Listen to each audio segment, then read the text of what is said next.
Hi guys, I'm the Dutch Movie Guy, and today Matt and I are once again teaming up to review Star Wars Rebels, this time it's Season 2. This is in my lead up to Star Wars Rebels Season 3 that is going to premiere next week. I cannot wait for it.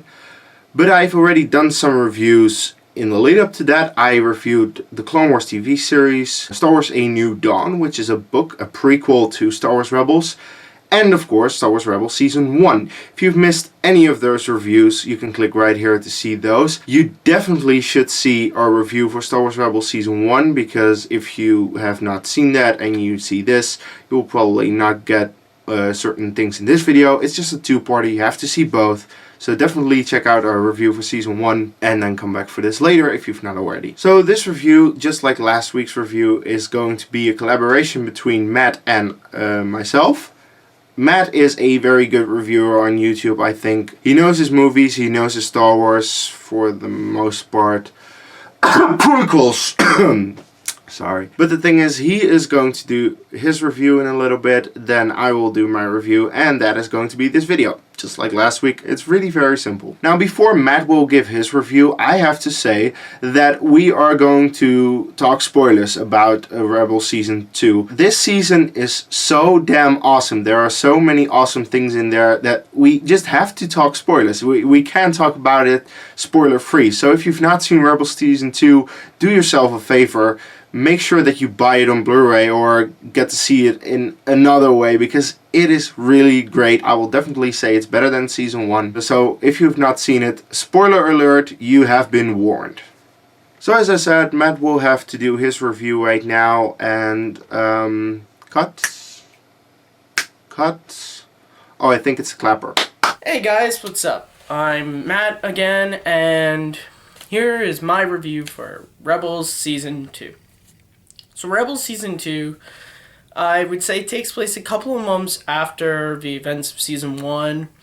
And to me, even though it's not part of the normal, I guess, numbering system for the season, I still say the season begins with the Siege of the Fall.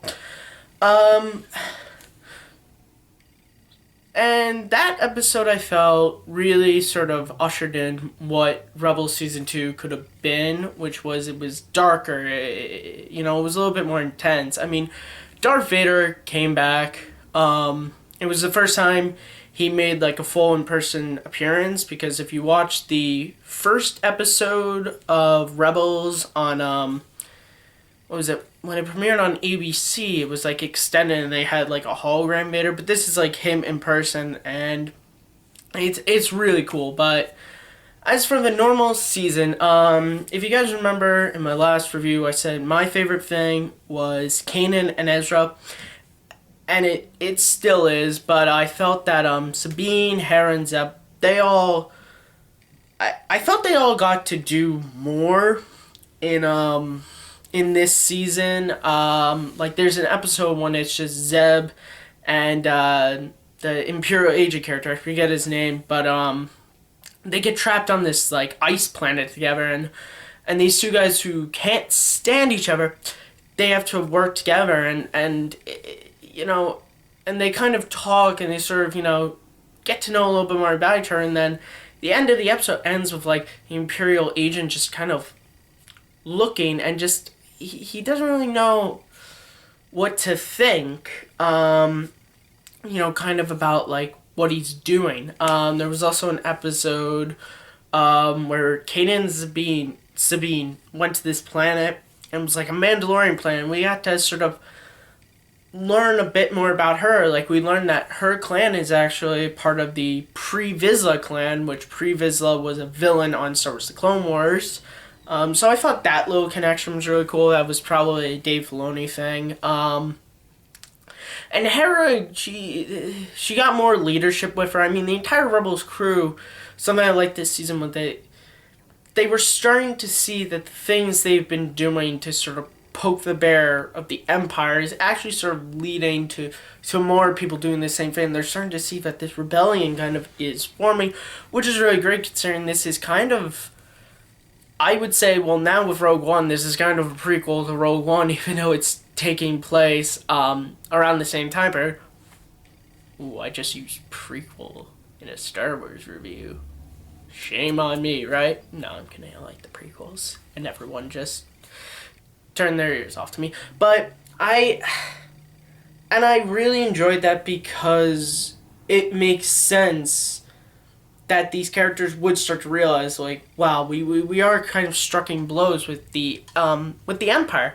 Something else I liked was in the last season, actually, even though we didn't mention it, Ahsoka came back, and there's this great bit of episodes when she sends the whole team to this planet, and she tells Kanan, like, okay, you're gonna meet a guy I know on this planet, but just trust them, okay?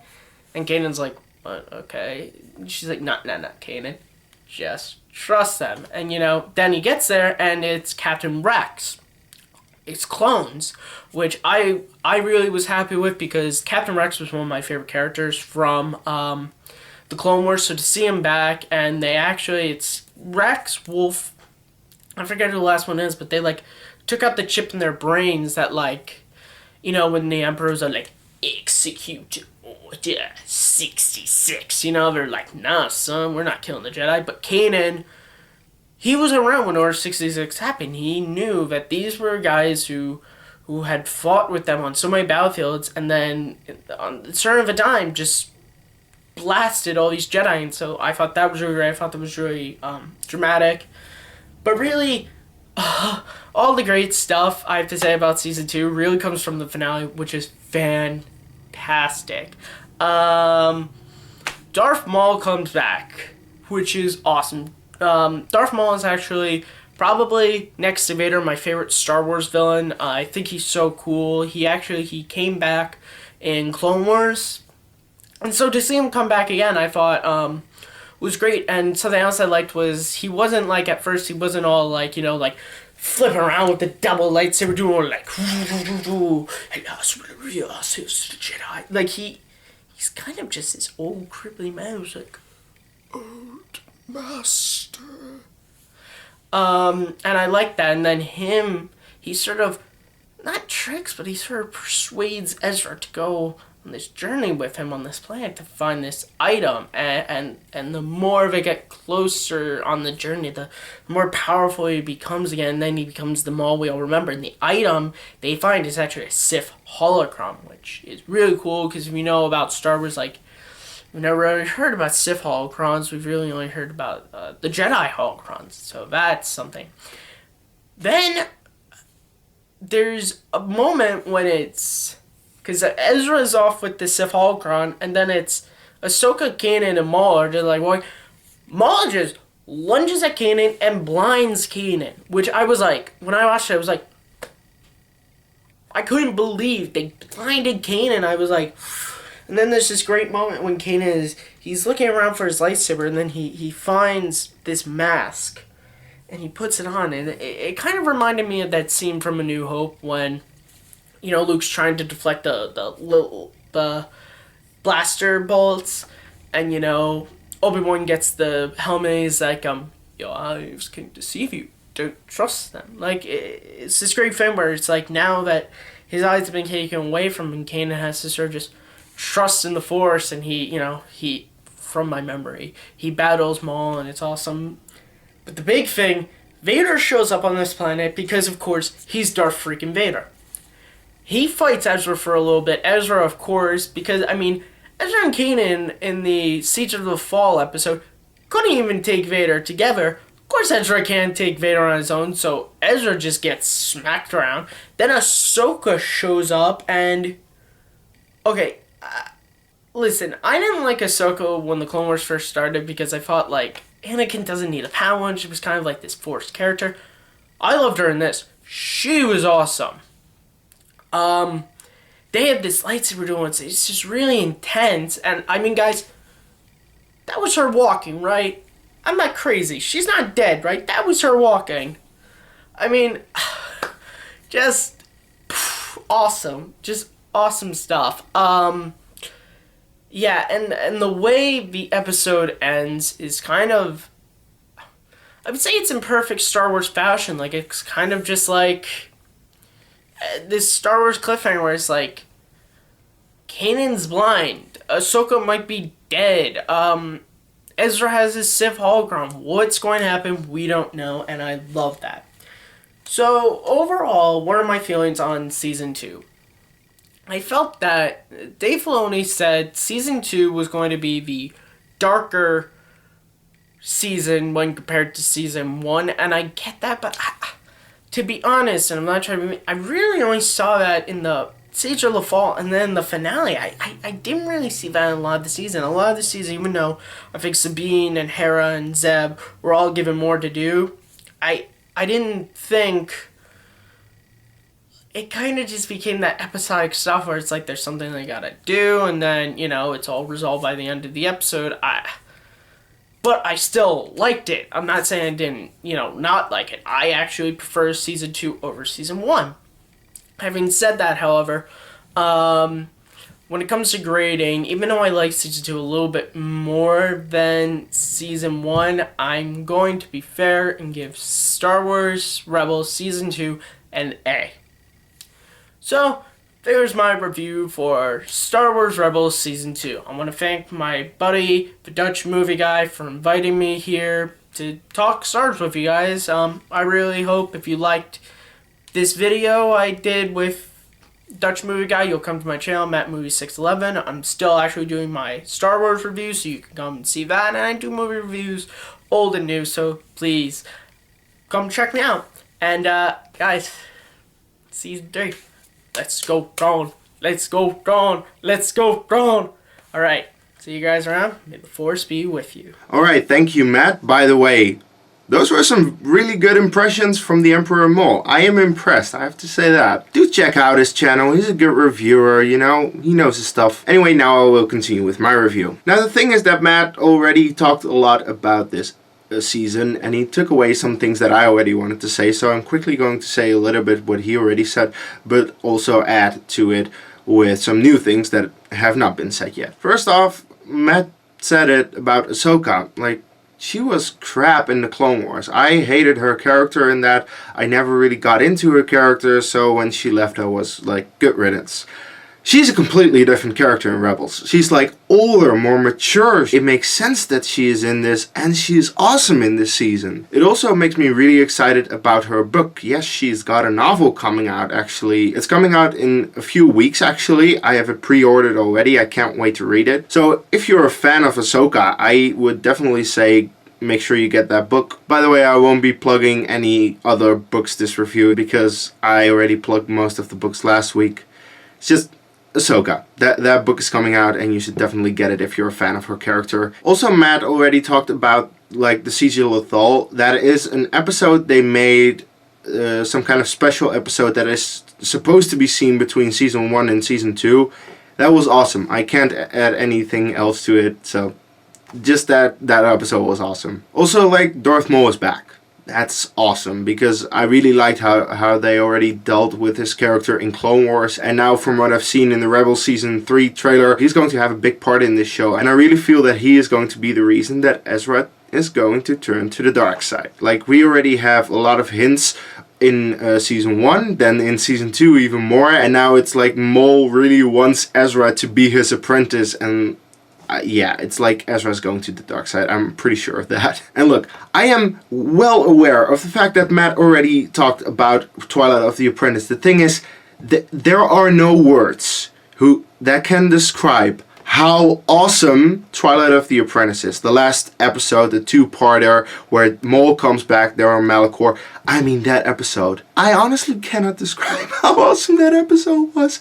It had me emotionally invested. I actually cried at the end of that episode. It was such an awesome episode. I mean, I've seen the episode multiple times. I think I've seen the part where Ahsoka walks up to Vader. It's like, I'm no Jedi. Oh God. I'm getting goosebumps just thinking of it. I want to see it again. It's like she walks up to Vader. It's like, I'm no Jedi, and they fight. And then later, Ahsoka gives a blow at Vader, and you have that little part of his face that is revealing. And then he says Ahsoka, and she realizes it is Anakin. Oh my God. Oh my God. I'm tingly all over. I'm having goosebumps. I'm fanboying so hard over that because it was so incredibly awesome, that episode. But not only that, it also had some really cool things. Actually, you also have the fact that the planet is called Malachor. Now, if you've played Knights of the Old Republic 2, The Sith Lords, you know that name. And I've played that game, so when I heard that name, I was like, Malachor, I know that name. The game is absolute crap, especially because of the ending. Like, the game itself has very little tie-ins to the first Knights of the Old Republic, which is a game that I absolutely loved. And I was like, where are the tie-ins to the first one? There hardly are any tie-ins to the first Knights of the Old Republic. And then you get to the ending, and the ending is like the worst ending ever. I mean, I've seen a crap ton of movies and TV, and I've played games, and I read books. That game has the worst ending ever in anything.